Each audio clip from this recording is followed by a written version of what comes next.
Nós temos falado nesse mês de janeiro, fevereiro e março, falaremos sobre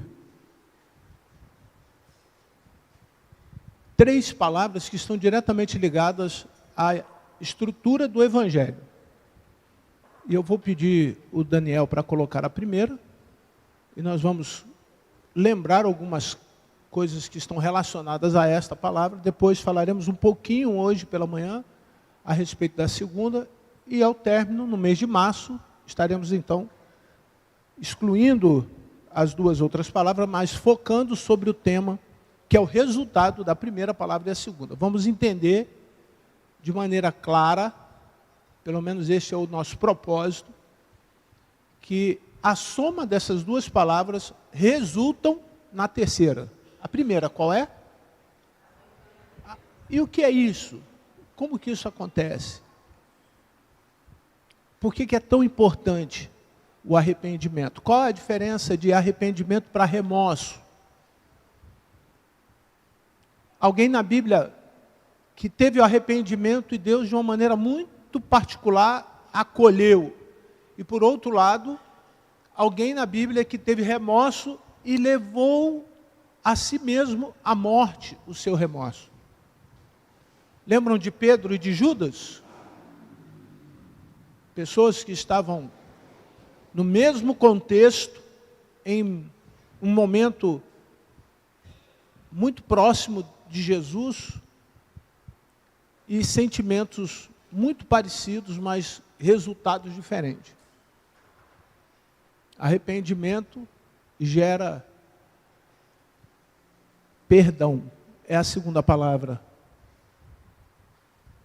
Qual a segunda palavra? Perdão. O remorso não gera perdão. Remorso gera culpa. Então nós precisamos distinguir uma coisa da outra, para que a nossa vida cristã... Eu vou abrir um parênteses rapidamente aqui.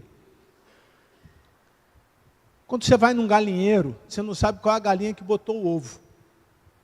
Quem já teve essa experiência, vai lá no galinheiro, você não sabe qual é a galinha que botou o ovo.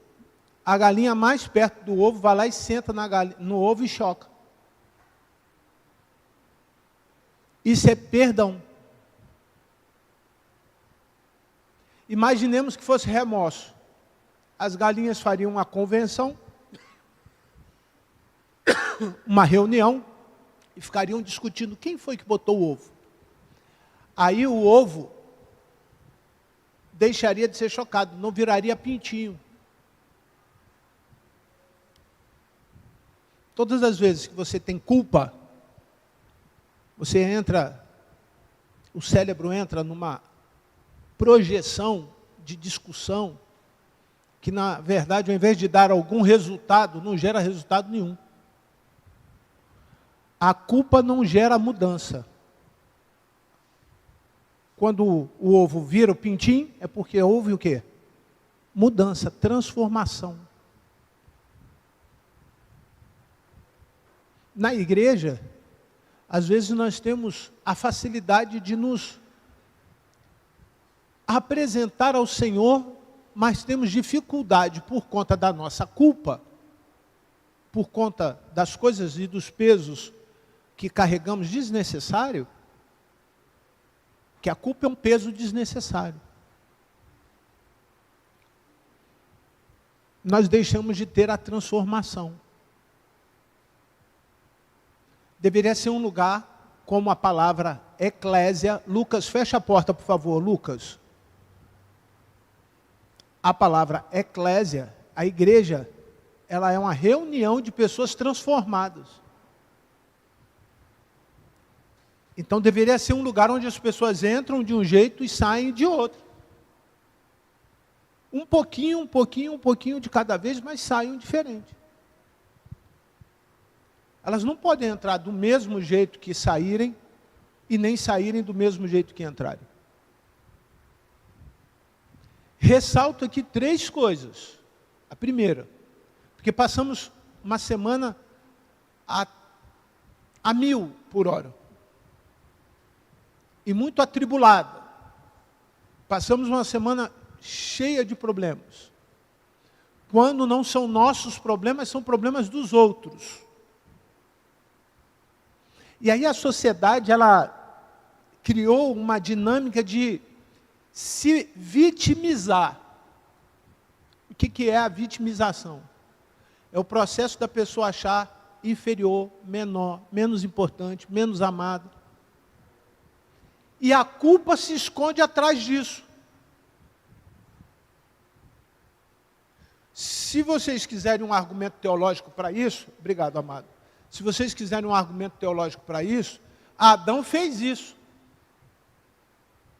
Adão, ao invés de se arrepender, ele se arrependeu depois que Deus deu castigo, ele se arrependeu. Entendo assim, porque o Evangelho diz que Adão fez isso. Lá no livro de Hebreus fala. Mas o remorso é quando ele diz, ele terceiriza a culpa. Ele não assume a culpa. E ele diz, foi a mulher que tu? Mas você não queria, Adão?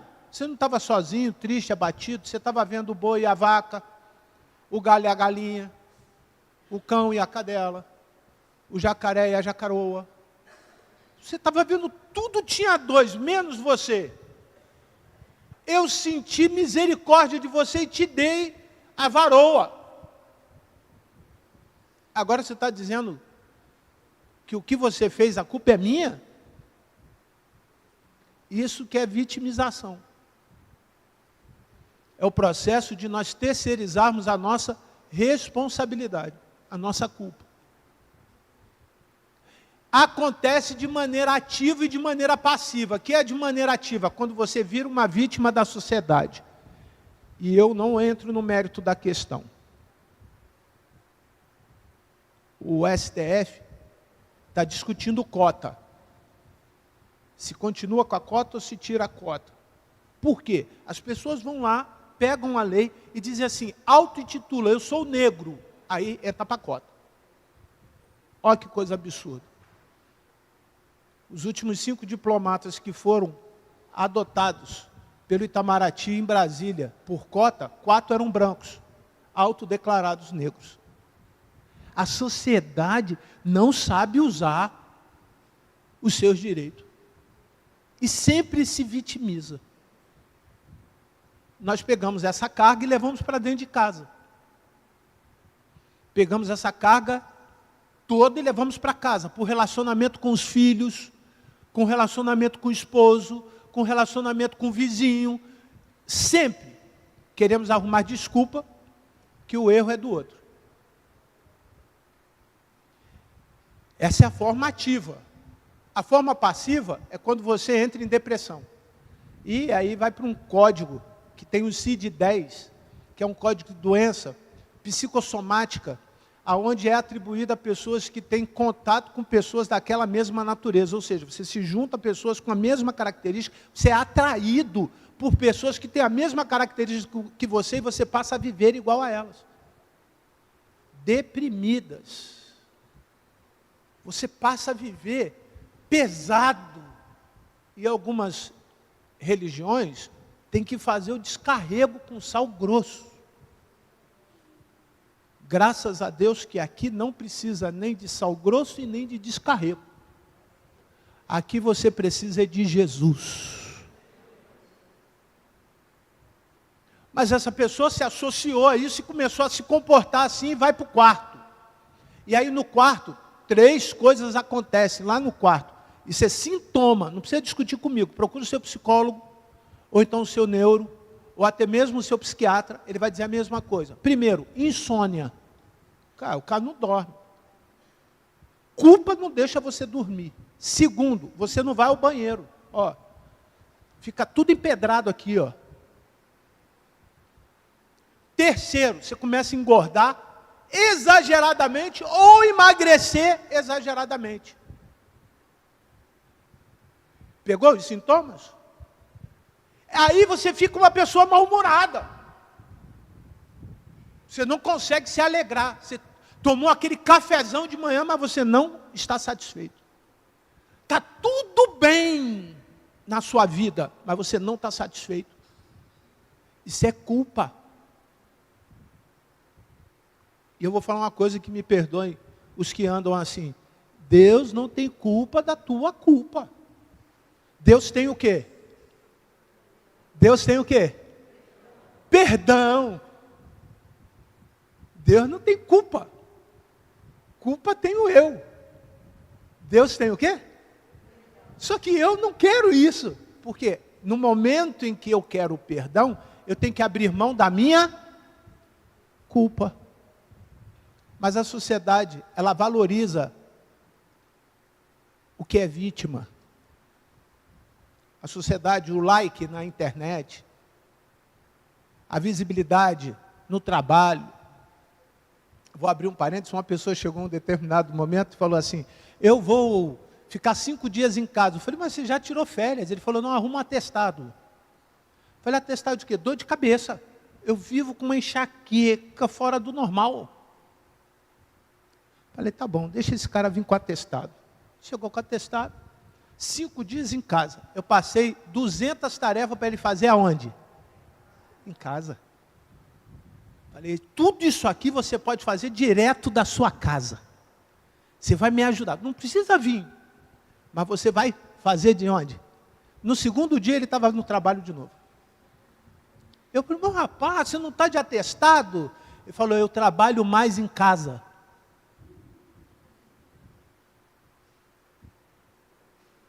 Porque você vai ter que cumprir isso. Essa é a sociedade que nós vivemos. É a igreja que muita gente procura. A igreja, para que todos se nivelem, a gente chega num lugar, a gente procura a igreja onde a gente tem o mesmo padrão. E padrão são 2. Deveriam ser 3, mas são 2. Social e econômico. Deveria ser espiritual. Eu deveria encontrar um lugar social, onde eu me encontro com as pessoas com quem estão lá. Econômico, para que as coisas que eu faço ali, eu tenha condições de fazê-las. Imaginemos se todo final de semana eu marque aqui para a gente ir para o Brasão Grill lá na Barra. Ninguém vai. Mas se for para comer aqui do lado no botequim, dá para alguns irem, não dá? Amém? Amém? Estão concordando comigo? Ah, vamos viajar, tomar café em Paris. Vocês vão? Vão? Não vão, mas vamos tomar café na padaria Salete. Ó. Então, social e econômico. Mas sabe qual o terceiro? Que as pessoas não estão preocupadas? Mesmo padrão espiritual. As pessoas podem até encontrar um lugar social e econômico que elas se sentem confortáveis. Mas e o espiritual? Aí entra uma porção de confusão nessa sociedade que já está vitimizada. A pessoa chega num lugar onde ensina a palavra, que a gente espera que as pessoas são maduras, elas quando ouvem alguma coisa dura, acham que é contra ela. Quando ela ouve alguma coisa dura, ela acha que eu estou declarando algum pecado dela. Alguém me contou e falou para o pastor em secreto, e o Espírito Santo revelou, e o pastor vai agora mandar uma profecia para você. Quando, na verdade, tudo é culpa. Tudo isso é vitimização. A pessoa chega, ela não quer o espiritual. Ela quer o coach, o psicólogo. Ela quer o acolhedor. Ela quer alguém para levar a culpa para ela. Quando, na verdade, aqui é lugar de perdão. Não é de transferência de culpa. Quando você toma a ceia, pega o pão e o vinho, eu transfiro o meu pecado, não é a minha culpa. Olha que coisa. Eu não digo para Deus, leva a culpa para mim. Não. Está embutido no sacrifício a culpa. Mas não é isso que ele tira de mim. A consequência da vou pular. Volta um pouquinho, senão eu vou entrar no outro tema e eu não quero entrar antes de terminar, pelo menos essa parte introdutória desses 2. Volta aí, arrependimento. Mais perdão é igual a quê? Arrependimento, vamos dizer? Arrependimento mais perdão é igual a quê? Salvação. Ah, entendi. Agora pergunto, tem salvação sem arrependimento? Por quê? Sem arrependimento não tem o quê? Perdão. Tem salvação sem perdão? Não. Andando aqui, saí com Lucas, e de repente, do nada, como sempre ele faz, ele pergunta assim: pai, por que o ladrão da cruz foi salvo? Não deu tempo de fazer uma porção de coisa. Mas ele volta a palavra, só para fixar, volta a palavra, varão, larga o celular, joguinho, WhatsApp, isso depois do culto pode fazer, agora não. Vai lá. Qual é a primeira palavra? Arrependimento. O que o ladrão teve na cruz? Qual foi? Posicionamento. Foi vitimismo, né? Ah, Jesus, eu sou ladrão, o senhor não é, mas eu estou aqui e acho que você podia me tirar daqui, porque eu tenho uma porção de coisa para fazer ainda. Foi isso? Não. Falou, eu sou pecador. Esse que está aí do lado, não. Ele, eu sei que ele não é pecador não, mas eu mereço estar aqui. Eu mereço. Ele não. Aí Jesus faz o quê? Imediatamente. Jesus faz o quê? Segunda palavra? Hoje mesmo você vai... Deu tempo de batizar? Deu? De receber dom de línguas? Porque tem gente que acha que ser salvo é falar em línguas. O cara está lá falando em língua, ele é salvo. Esse é salvo. Não deu tempo nada disso. Deu tempo dele salvar alguém, dele testemunhar, levar Jesus ao coração das pessoas? Não deu tempo de nada. Mas, pelo que eu entendi da declaração de Jesus, teve o quê? Qual foi o resultado? Por favor, a terceira palavra. Depois do perdão, teve o quê?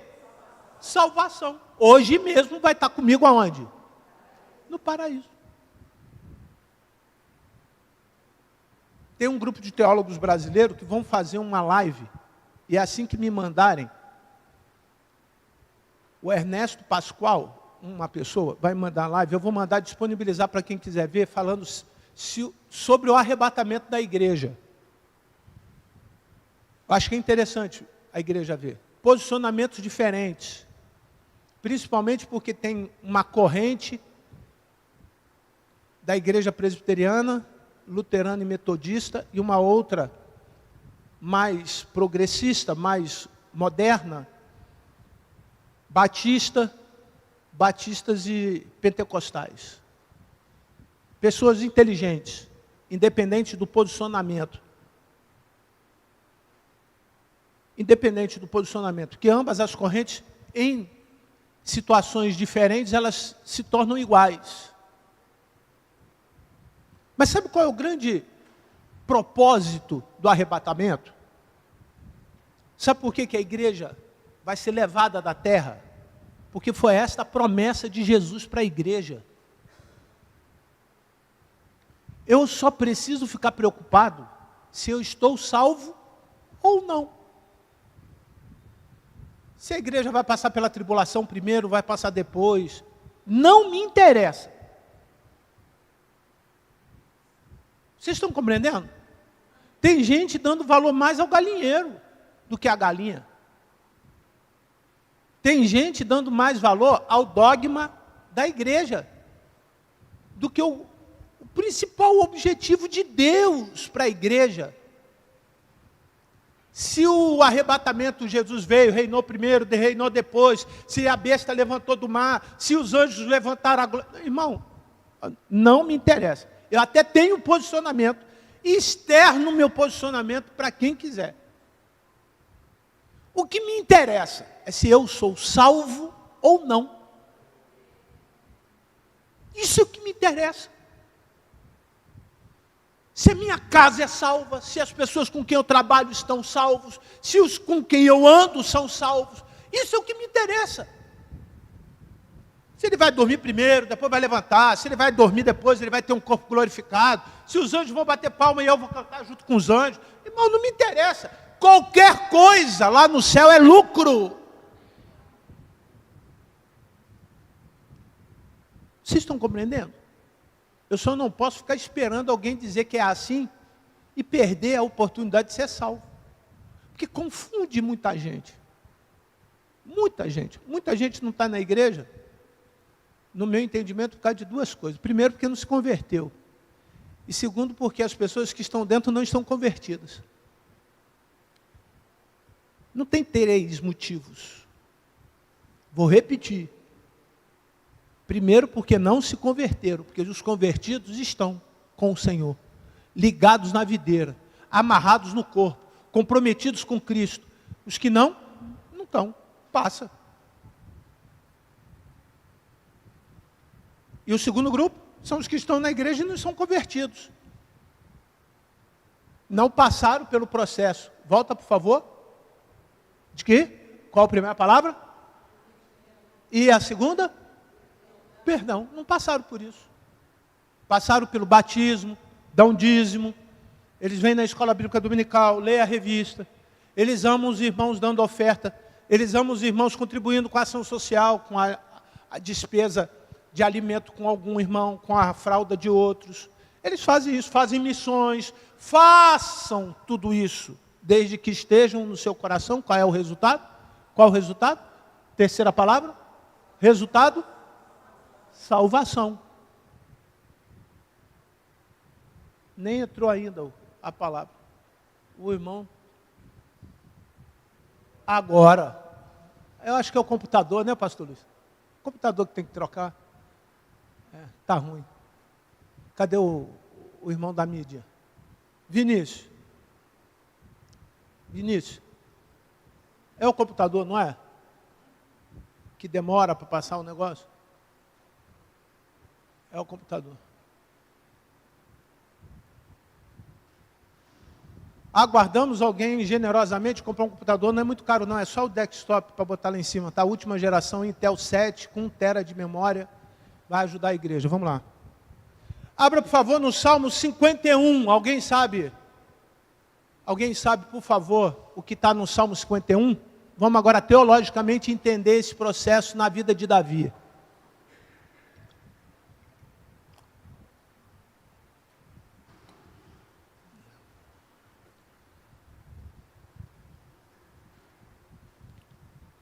Vamos entender na vida de Davi.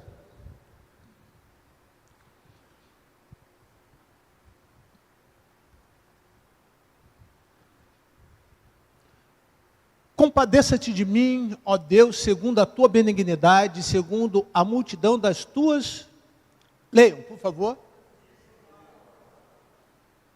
Apaga as minhas... O que apaga a transgressão? A misericórdia.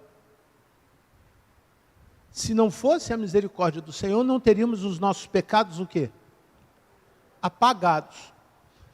Tem uma proposta de você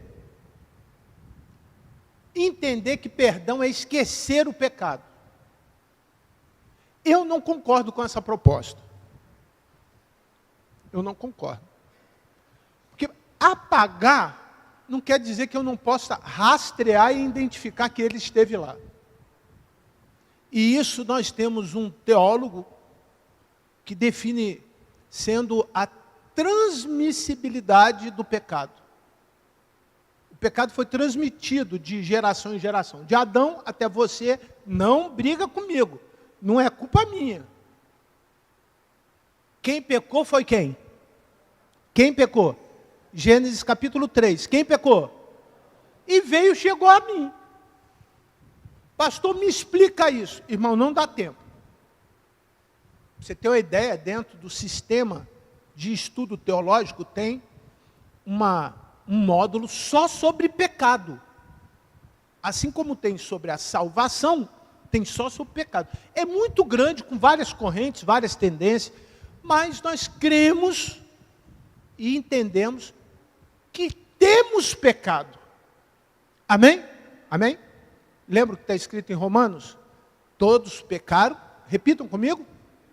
Todos pecaram e destituídos, separados, arrancados, jogados para fora, estão de Deus. Porque antes nós estávamos em Deus, agora o pecado nos arrancou de Deus. Então, quando eu nasci, e eu quero lembrar vocês, para continuarem orando pela Aurora, ela já está engordando. Amém? E também pelo netinho do irmão Antônio, bonitão, está fortão, já está em casa, hoje eles não vieram por causa disso. Eles vão crescendo. Assim foi o pecado. O pecado entrou na minha vida, desde que eu nasci, e o pecado foi crescendo. Eu não tenho o que fazer. A Aurora nasceu, ela já é o quê? Pecadora. O netinho do irmão Antônio nasceu, ele nasceu o quê? Pecador. O irmão Amândio, que já está quase indo para a glória. Amém, irmão Amândio?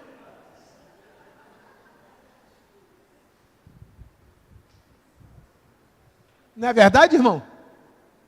O irmão continua tendo o quê? Pecado. O irmão Jabes. O irmão Jabes. Também está quase indo, né? O irmão Jabes passou umas semanas aí, atribulada, mas firme. Quando eu falo isso, eu não quero desejo a morte de ninguém não, tá, irmão?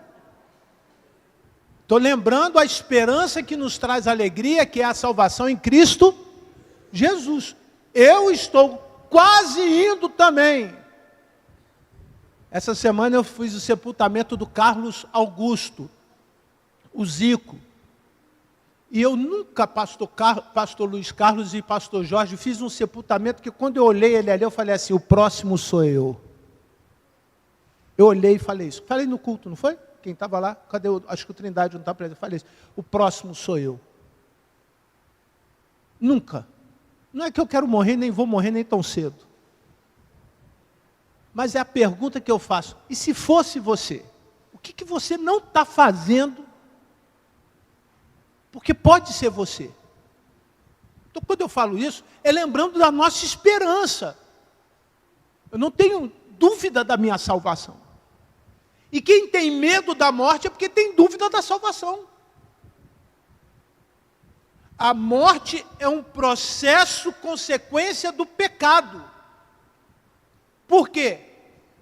Nós herdamos o pecado e consequência do pecado é o quê? Porque o salário do pecado é mas o dom gratuito de Deus é o quê? É a minha esperança. Então, ninguém fique preocupado que o pastor está agorando ninguém, não. Não estou agorando ninguém. Nem a mim mesmo, né? Pé junto, 2 pulinhos. Não tem um negócio desse? Bate na madeira, tem uns irmãos aí batendo na madeira. Nada disso funciona. Esse misticismo cristão misturado com cristianismo, isso não é bom. Isso não é bom. Mas Davi entendeu que a misericórdia de Deus é que apagava o quê? O seu pecado. Essa é a primeira coisa. Você deveria pensar um pouquinho nisso. Se você crê na Bíblia, você deveria pensar se o pecado te entristece. Porque o pecado gera o quê? Morte. Te entristece. Alguém morre feliz? Eu vou lembrar uma coisa para os senhores. Lá em Petrópolis, tem uma funerária chamada Rui Ligeiro. Antigamente, na década de 90, as pessoas morriam, demorava muito. O corpo saía do lugar, ia até para ser enterrado. Era um marketing da funerária dele. Rui Ligeiro, quer dizer que ele tomava providência de maneira muito rápida. E fazia todo o trâmite, todo o processo, que é burocrático, às vezes complicado para algumas pessoas, muito rápido. Mas ninguém queria ligar para o Rui Ligeiro. Ninguém. Na verdade, ninguém quer pensar sobre a morte. Mas não pensando sobre a morte, vivem de forma errada. Comem errado, não bebe água, não faz atividade física, não lê. Não lê. Ela não lê, ela não escreve.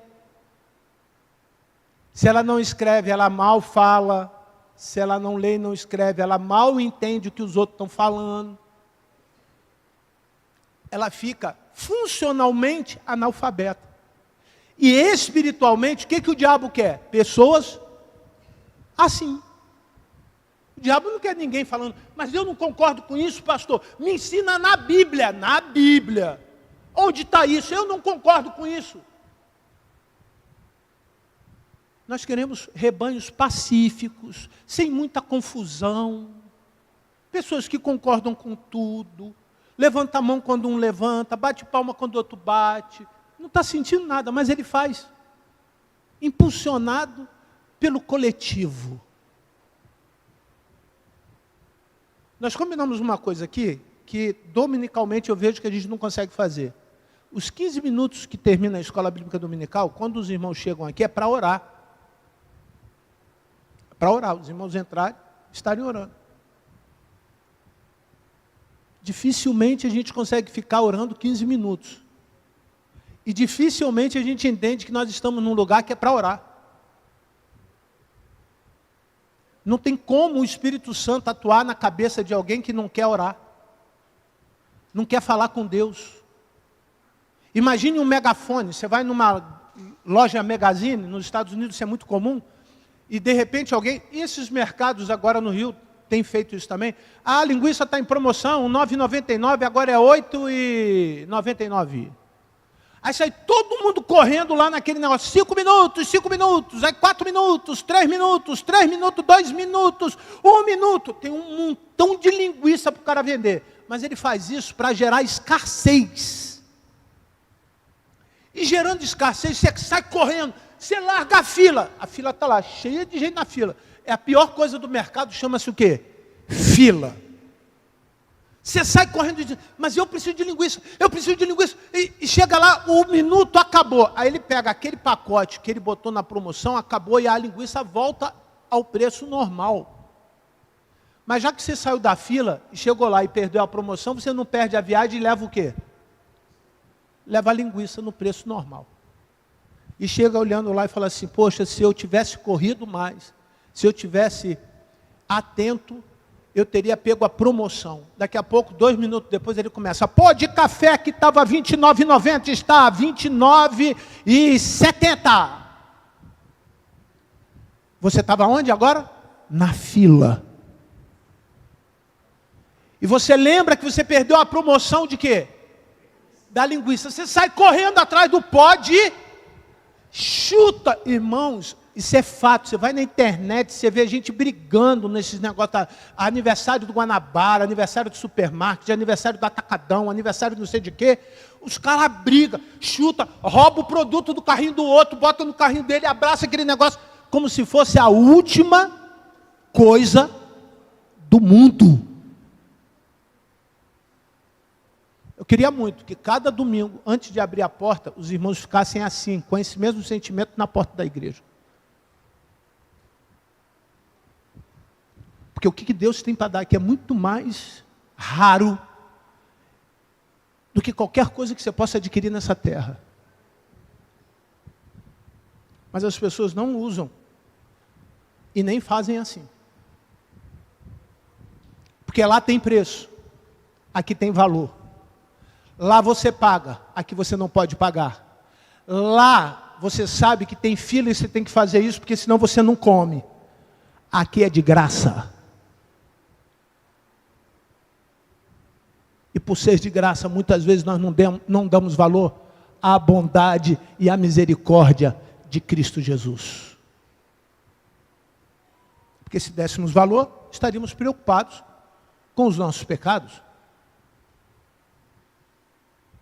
Se dermos valor, você vai levantar hoje, quando sair daqui, vai falar assim, vou anotar esse trem aí que o pastor está me ensinando, eu vou pensar mais sobre o meu pecado, e antes de fazer, eu vou fazer o quê?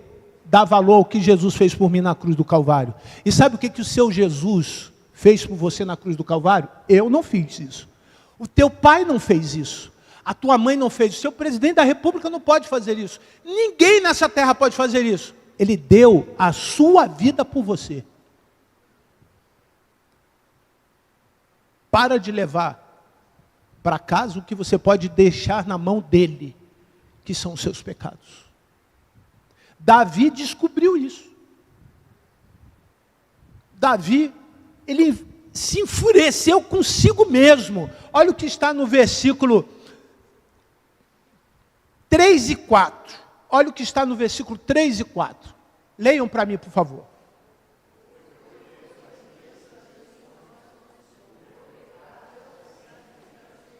O que Davi está falando?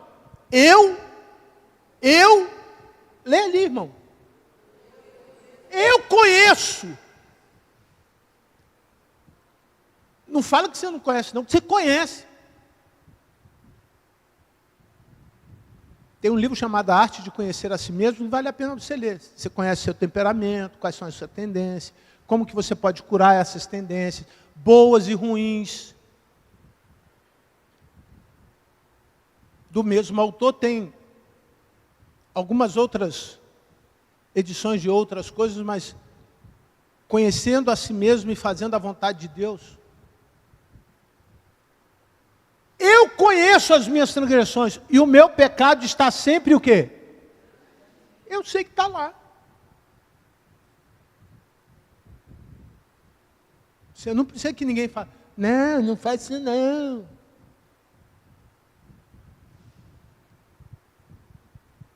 Você conhece. E eu vou pedir aos irmãos permissão, que embora não esteja aqui no meu esboço, mas eu entendo que, e desejo que os irmãos interpretem assim, se preocupe com o seu pecado, irmão. Já é demais. Não fique preocupado com o pecado do cara que está do teu lado, não. O problema é dele. Ah, mas ele vai me influenciar, ele vai... Irmão, isso é coisa que não é da Igreja Batista. Tá certo? Isso não, você não aprende isso aqui. Não, porque a maldição hereditária, irmão, olha só, presta atenção. Se preocupa com o teu. Resolve o teu. E resolvendo o teu, você vai ajudar outras pessoas a resolverem o deles. E se nós estivermos num ambiente onde um estiver preocupado consigo mesmo, resolvendo o seu pecado, vai chegar uma hora, nós vamos poder ajudar os outros que não estão tendo a mesma facilidade. Porque o meu pecado pode ser o mesmo do Pedro. E aí o Pedro encontrou solução para ele em Cristo. E ele dá testemunho, vai na frente. Vem aqui na frente, olha, eu vivi assim, eu vivi assado, e eu agora estou vivendo assim. Aí o irmão está lá atrás e fala assim, eu faço a mesma coisa. Se ele pode, eu também posso. Se ele conseguiu, eu também consigo. E aí você vai lá no irmão e diz para o irmão, irmãozinho, como que você conseguiu? Me ensina aí o caminho das pedras. E eu vou te dar o caminho das pedras. Leitura da palavra e oração. Qual é o caminho das pedras? Não tem como parar de pecar sem compromisso com oração. Não tem. Sem compromisso com a palavra. Não tem. Escondi a tua palavra no meu coração para o quê? Para eu ficar melhor. Tem pessoas que não conseguem ver o que está escrito, imagina o que está para ser revelado. Porque eu creio na revelação. Vou repetir. Sou um bom batista há 33 anos. A mais, porque eu nasci no Evangelho, na Igreja Batista, terceira Igreja Batista do Plano Piloto em Brasília. 1980 me batizei, minha mãe me levava desde pequenininha à igreja, então eu sou batista desde que eu nasci. Eu creio na revelação, mas ela está aqui, ó. Aqui, ó. O que vem depois disso? Aí, meu irmão, é você e Deus. Não tem como você vencer o pecado sem oração e palavra. Não tem como. Pastor, mas eu canto no coro. Beleza. E aguardo o coro do diabo. Compreenderam o trocadilho? O cara está lá tocando no louvor, mas eu toco no louvor. Espera que ele vai te arrumar uma guitarra bem afinada. E vai dar na tua testa. O diabo é o diabo, gente. Vou repetir. O diabo existe. É o diabo. Características de personalidade definida por Jesus. Mateus capítulo 4. Saiu Jesus, levado pelo Espírito para o deserto, e foi tentado pelo... Está lá, está escrito. Não é uma figura mitológica que nós herdamos da Grécia, ou então o Império Romano com a igreja no século VI, com Constantino, inventou o diabo. Nada disso. O diabo está lá. Ele está lá. Ele só não está aqui porque aqui estão os santos. E quando tenta entrar, o diabo mesmo sabe que aqui só tem santo. Preocupado com o seu pecado. E quanto mais preocupado com o seu pecado, menos o diabo na tua vida. Agora, quando você se preocupa com o pecado alheio, você fala, eu? Não, eu não.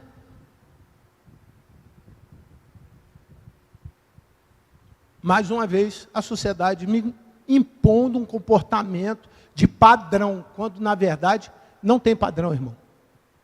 A única coisa que não tem com o Senhor chama-se padrão. Não tem padrão.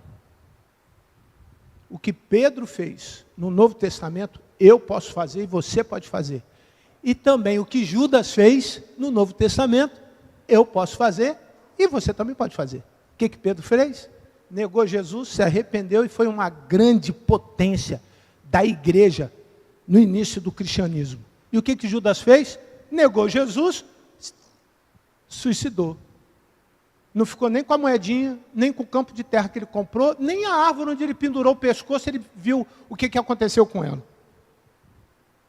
Que a propósito ainda continua dizendo lá, segundo algumas tendências e correntes judaicas, que essa árvore ainda existe num jardim, antes do jardim das lamentações, onde Jesus passou os seus últimos momentos, chorou e derramou sangue pela humanidade, antes da cruz, está lá a árvore onde Judas se suicidou. Se verdade ou não, irmão, não estou afim de pendurar meu pescoço na corda, na árvore em lugar nenhum. Não estou afim. Que eu morra por Cristo, que eu morra com Cristo, e que eu viva com Cristo.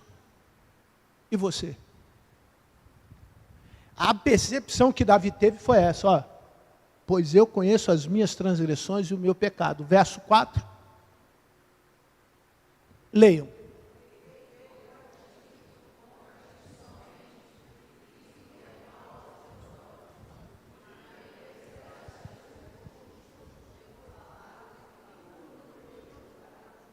Pequei contra ti somente fiz o que é mal aos teus olhos, de maneira que serás tido por justo. De que maneira serás tido por justo no teu falar e o puro no teu julgar? O que ele está fazendo aqui? Orando.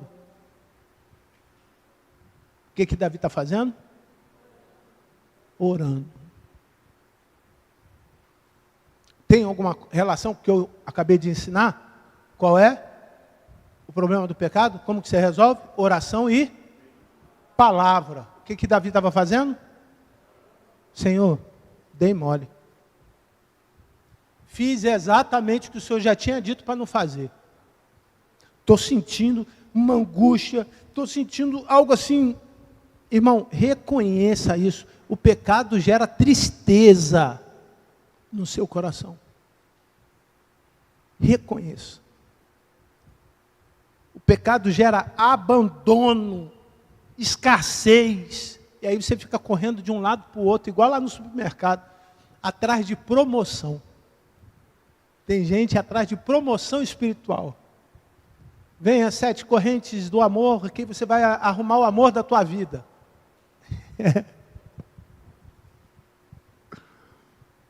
Participe das 352 semanas de oração para você ficar rico. A pessoa fica procurando uma promoção. Eu queria ajuda, eu olhei para o Pedro, eu lembrei, eu queria ajuda dos irmãos da igreja, para nós, viu Lucas? Para nós fazermos um culto aqui. Não sei se vocês viram que o Mion, não sei se é o Mion, vai lançar um filme MMA, Meu Melhor Amigo. Já viram? Viram? Ninguém viu? É um filme ressaltando a importância do filho dele, que é autista, ele traz isso para dentro do filme, e falando da importância do homem lutar pela família. Eu não vi o filme, são coisas que passam na flash, e às vezes a gente vai acabando entendendo a coisa. Por quê? Isso é dados, tá? Você entra na internet que você vai verificar isso. O que tem de mães atípicas vivendo paternidade sozinha. O marido vem, pega, vai embora, larga a mulher com 3, 4 filhos. É muita coisa. Então é a tentativa do resgate dessa importância do homem dentro da casa. Da autoridade paterna dentro da casa. Então, meu pedido para o Lucas, para o Pedro e outros irmãos que fazem parte aí da liderança, viu, Ivanildo? Me ajuda nisso. Departamento de Educação, fazer um culto MMA, para nós trazermos pessoas que estão vivendo esta situação. E nos colocarmos como amigo delas. Gerarmos relacionamento com ela. Pode ser que conheça você conheça uma mãe que estava vivendo isso, que precisa disso. Você vai ter um dia, entendeu, Pedrinho? Entendeu, irmão Lucas? Entendeu, Ivanildo? Entendeu, Rosângela? Nós pensamos num culto e dar esse tema, explorar isso. Olha, você não está sozinha, você não está sozinho, você tem o quê? A igreja tornar essa relação que ela não tem em lugar nenhum.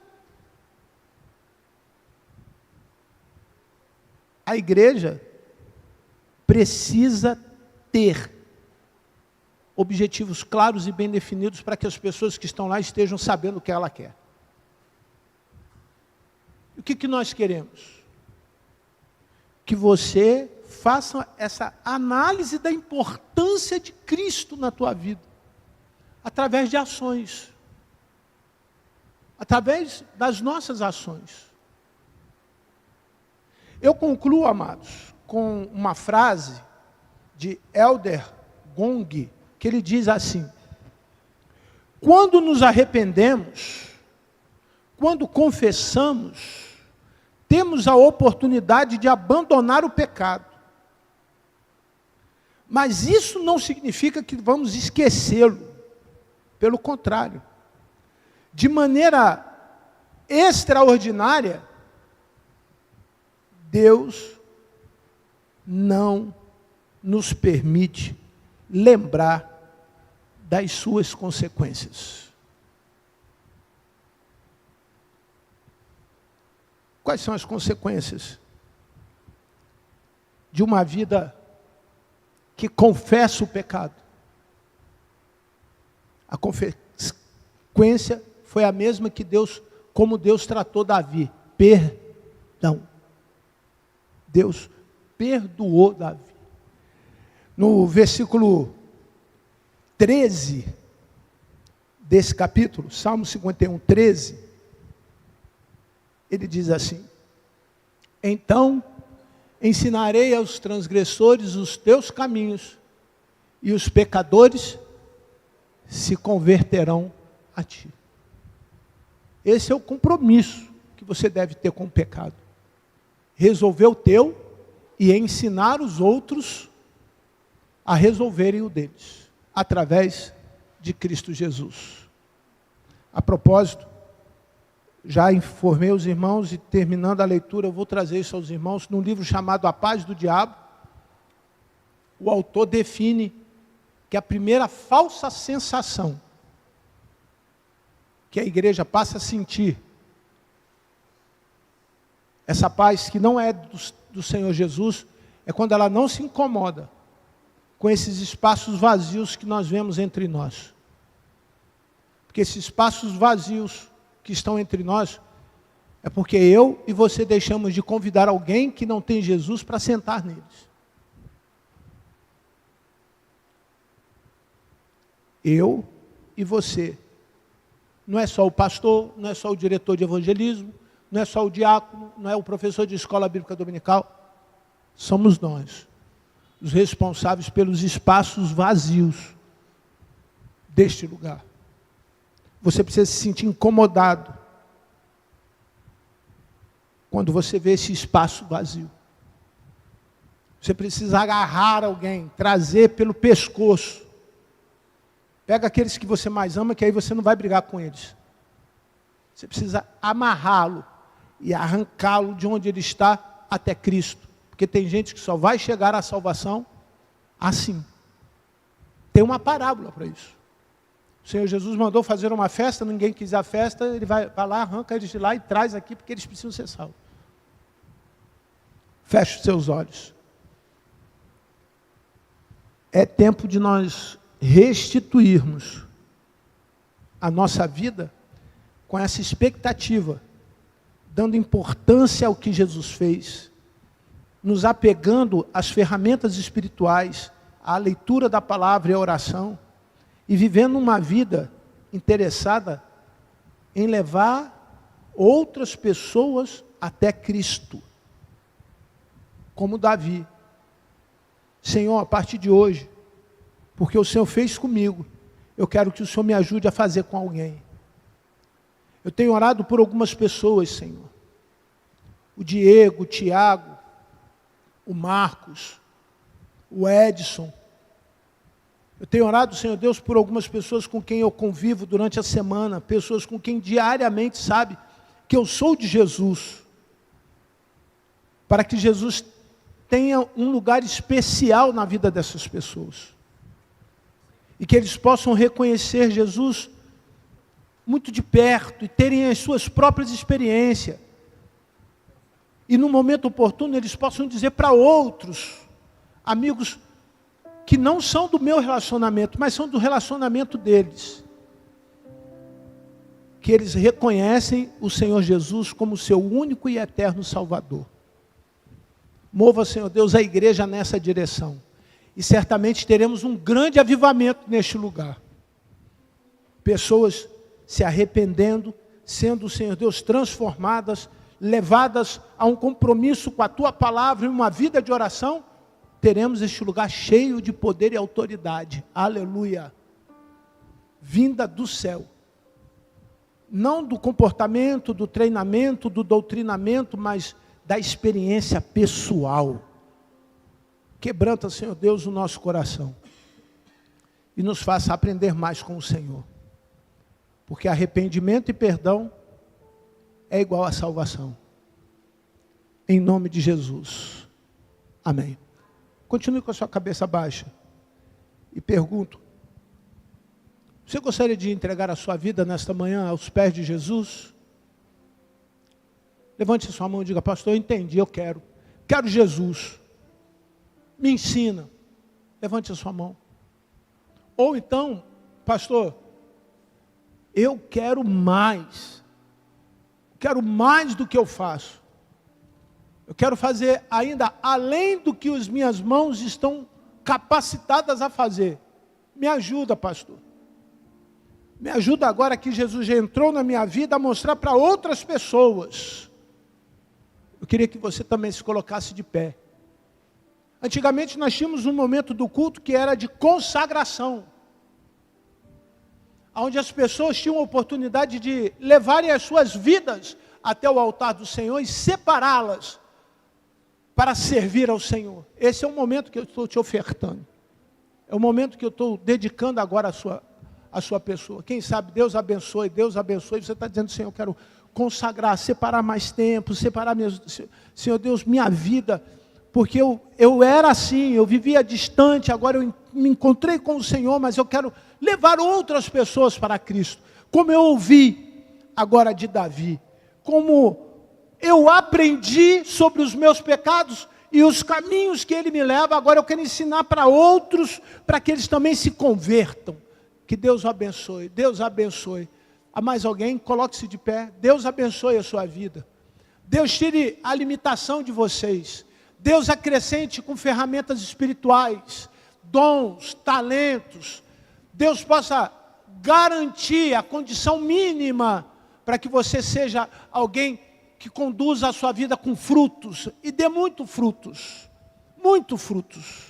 frutos esses que são oriundos do teu compromisso com Cristo. Você quer ter esse compromisso com Cristo? Fique de pé em nome de Jesus e diga, pastor, eu quero esse compromisso com Cristo, em nome de Jesus. Deus abençoe. Pai, abençoe aqueles que estão de pé, de forma especial, Pai. Assenta sobre eles o teu Espírito. Faça cumprir aquilo que a tua palavra disse através de Pedro. Não ocultamos a informação, mas sabemos que o teu Santo Espírito, ele enche a vida dessas pessoas a ponto delas andarem constantemente de maneira espiritual.